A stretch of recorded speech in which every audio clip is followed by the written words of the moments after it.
So with the glue all set, we can lay the table flat, and with a couple of spacers to take the spring out of the legs, we can sand everything back nice and smooth using a simple block to hand sand around the leg corners to keep everything nice and flat.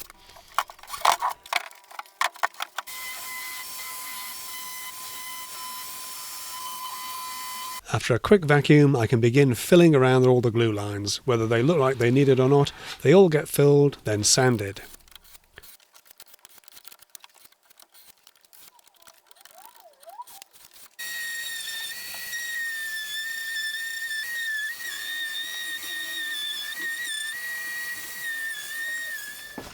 Each of the legs gets an end cap glued in place, then filled and sanded when set.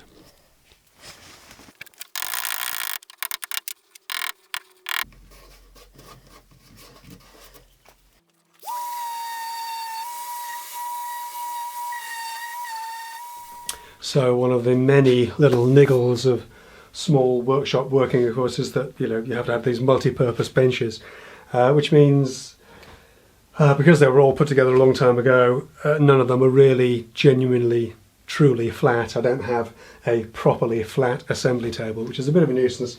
Most of the time, it doesn't really matter that they are good enough, but for something like this, where you're just trying to make sure that the table doesn't wobble, you need something better than the benches I've got. And what I actually do is I've got a piece of float glass, actually an old shower door, with a few little wooden wedges to take the slight dip of this bench out, and it doesn't have to be level, but you can get it flat.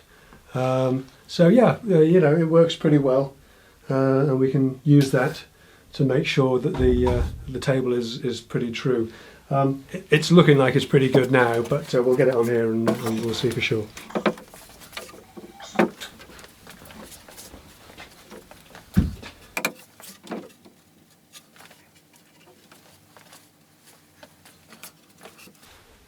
Okay, as I say, really not bad at all actually. There are little felt pads that go on the feet underneath this, so that takes a certain amount of any unevenness away, because it's a little bit springy. Plus of course there's, it's 1700 wide, there's a certain amount of flex in the legs themselves, so I think all things considered, I'm quite happy with that. You don't need to do anything more to that than we've done already. So we got the word on the colour of the inside of the drawers. It's going to be white. So with the chosen colour confirmed, I can press on and paint the insides of the drawer enclosures, taking care not to fill in the screw holes for the runners.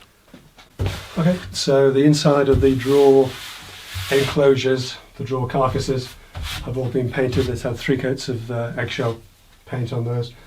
They're all fine, and again obviously the top as well. Top will come over this once the drawers are in, so I need to refit the drawer runners, get the drawers back in. I'm going to place the top on temporarily while I fit the drawer fascias, and then once they're all in and settled and fettled nicely, I can get the actual drawer, I can actually get the top on this and all glued up. Then we can leave that be while it sets, and then that'll be the usual round of filling and sanding and filling. But yeah, now that's all painted, we can get the drawers in and we'll be good to go. With the screw holes clear, it's an easy job to refit the drawer runners. Pop the drawers back in.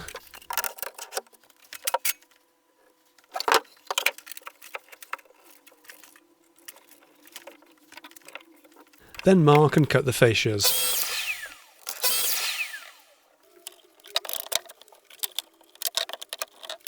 Before fixing them onto the drawers and making sure they line up nicely.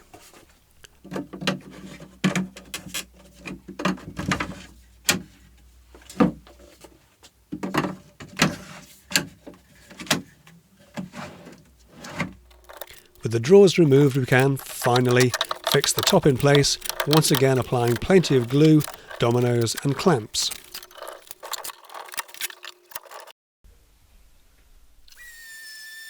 And with the glue set and the clamps removed, we can have another round of sanding.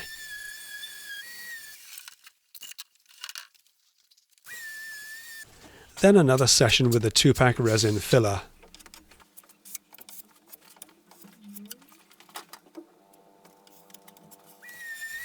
Then some more sanding.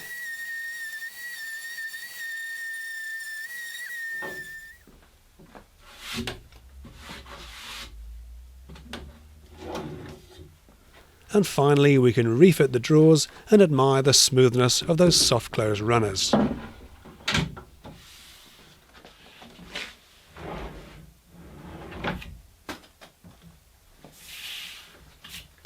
Yeah, so that's it for my little console table build. Hope you've enjoyed that. Hope you found it interesting. I've done a few of these now, and this one was one of the worst actually. It hasn't gone together very well at all. I'm not going to fess up to tell you what I did wrong. I'll see if any of you sharp-eyed viewers can spot it, and I'm not talking about this silly corner piece here. I've already fessed up to that. But I hope you've enjoyed it. Hope you found it interesting. If you did, give it a thumbs up, share it amongst your friends, and please do consider subscribing if you haven't already done so. Of course, you can support me through Patreon at patreon.com/10minute workshop, and thanks so much to all my Patreon supporters. It really does mean a lot, and I do appreciate the feedback that I get through the Patreon process as well.